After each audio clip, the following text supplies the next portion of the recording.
চুঁচুড়া ফেরিঘাট থেকে লঞ্চ ছাড়ল গন্তব্য ধর্মতলা সমাবেশে ঘিরে তৃণমূল সমর্থকেরা প্রতিবারের মতো এবারও লঞ্চে করে গঙ্গাবক্ষে দিয়েই শহীদ সভায় যাচ্ছেন।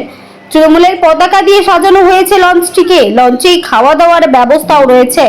সভা শেষে আবারও লঞ্চে ফেরা হবে।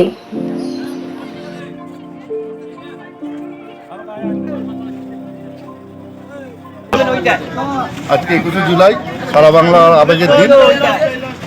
সুতরাং আমরাও কোদালি 1 নম্বর অঞ্চল থেকে তৃণমূল কংগ্রেস পার্টি অফিস আমাদের চুঁচুড়া স্টেশন রোড দেবাশিস চক্রবর্তী এবং আমাদের মাননীয় বিধায়ক অসিত মজুমদার নেতৃত্বে আমরা এই 107 থেকে 9 জন মিলে আমরা মমতা ব্যানার্জির নির্দেশ আমরা শুনতে যাই প্রত্যেক বছর। এবছরেও আমরা লঞ্চ করে যাচ্ছি প্রত্যেক বছরের মতোই। আর আমাদের পথ নির্দেশিকা উনি রয়েছেন, আমরা ওনার সামনে গিয়ে হাজির হবো আজকে। উনি কি নির্দেশ দেন দলের জন্য আগামী দিনের জন্য, আমরা আমার আগামী বিধানসভার সময় সেইভাবে ঝাঁপাবো। লঞ্চে কেন?